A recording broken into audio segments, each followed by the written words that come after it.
Hello students, welcome to just maths easy. तो students, आज हम लोग अब पहुंच चुके हैं कोऑर्डिनेट ज्योमेट्री के जो जेईई मेन के previous year question solution series चल रहे हैं उसमें आज हम लोग पहुंच चुके हैं कोऑर्डिनेट ज्योमेट्री में क्वेश्चन नंबर 10 तक। क्वेश्चन नंबर 9 तक डिस्कस कर चुके हैं।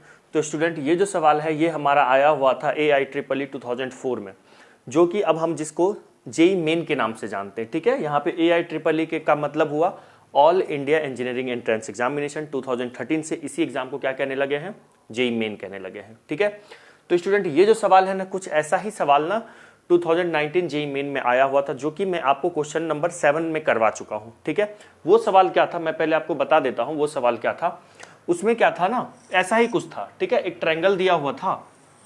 ठीक है, क्या दिया हुआ था, एक ट्रायंगल दिया हुआ था। ओके, उसमें क्या था, दो वर्टेक्स मान लो दिया हुआ था, मान लो मतलब दो वर्टेक्स यहाँ पे दिया हुआ था। ओके, और तीसरा वर्टेक्स ना किसी लाइन पे लाई कर रहा था। तो जिस लाइन पे तीसरा वर्टेक्स लाई कर रहा था ना, लाइज कर रहा था, वो लाइन का इक्वेशन दिया हुआ था। तो अपने से ना सेंट्रॉइड का क्या पूछा था, लोकस पूछा था, है ना। तो ये भी सवाल कुछ लोकस का ही है, कुछ ऐसा ही है, कुछ वैसे। इस बार क्या दिया हुआ है, सेंट्रॉइड जिस लाइन पे लाई करता है ना, तो अपने को देखो इस बार क्वेश्चन में क्या ए और बी दिया हुआ है, वर्टेक्स दिया हुआ है। If centroid of this triangle lie on the line, मतलब सेंट्रॉइड जिस लाइन पे लाई करता है, किसी एक लाइन पे मान लो सेंट्रॉइड लाई कर रहा है ना, इस लाइन का इक्वेशन दिया है। तो तीसरे वर्टेक्स का यहाँ पे लोकस पूछ रहा है। क्वेश्चन नंबर जो 7 है उसमें जो मतलब 2019 में जो आया हुआ है उसमें क्या था, वर्टेक्स, दो वर्टेक्स दिए हुए थे। थर्ड वर्टेक्स जिस लाइन पे लाई कर रहा था वो लाइन दिया हुआ था, तो सेंट्रॉइड का लोकस पूछ रहा था। इस सवाल में क्या पूछा है कि दो वर्टेक्स दिया हुआ है, सेंट्रॉइड जिस लाइन पे लाई करता है उस लाइन का इक्वेशन है, मतलब सेंट्रॉइड का लोकस दिया हुआ है। तो थर्ड वर्टेक्स से क्या पूछ रहा है, अपने से लोकस पूछ रहा है।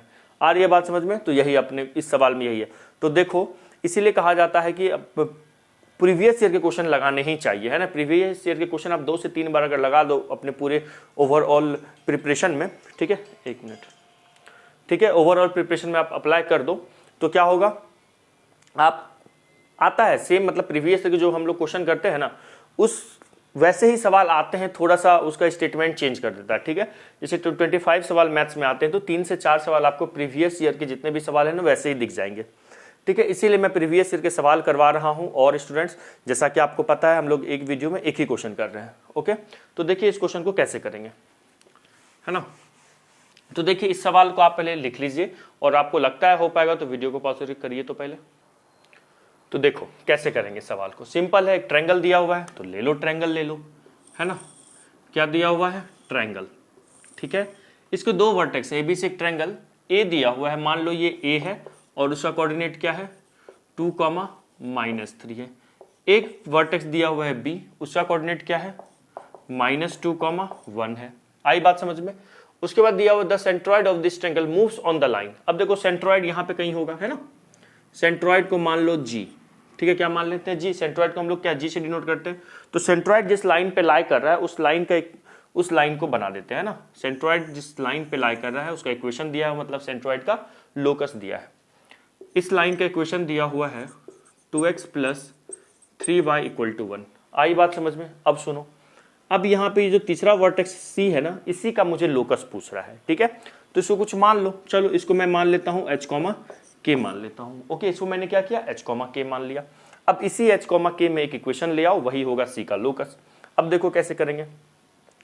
सेंट्रॉइड का कोऑर्डिनेट को कुछ मान लो, मान लेते हैं सेंट्रॉइड का कोऑर्डिनेट है अल्फा, बीटा। आ रही है बात समझ में?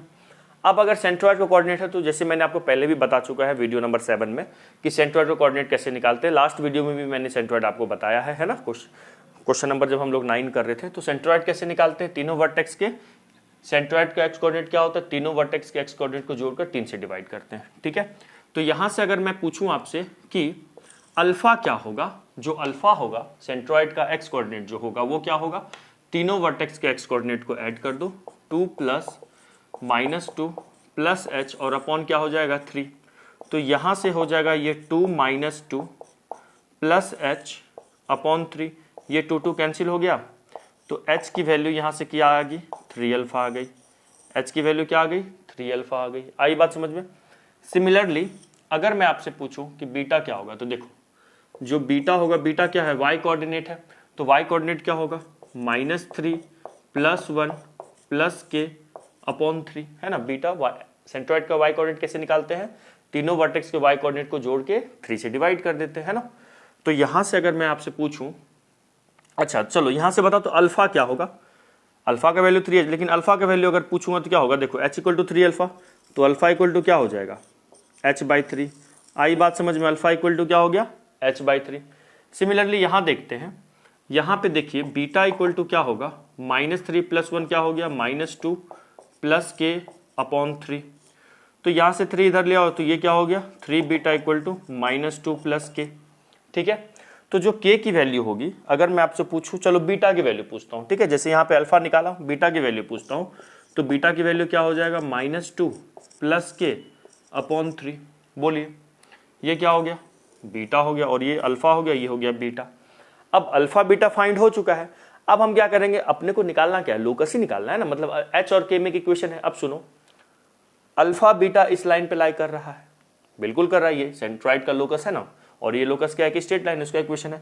तो क्या अल्फा बीटा इस इक्वेशन को सेटिस्फाई करेगा, बिल्कुल करेगा, क्योंकि इस लाइन पे लाई कर रहा है। सेटिस्फाई करने का मतलब है मैं अल्फा को और बीटा की वैल्यू को इस लाइन में रख सकता हूं।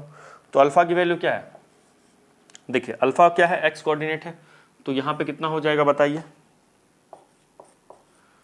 h/3 प्लस 3y, y क्या है, बीटा y कोऑर्डिनेट है, तो यहां पे क्या रख देंगे, -2 + k/3 इक्वल टू क्या हो गया, 1 हो गया।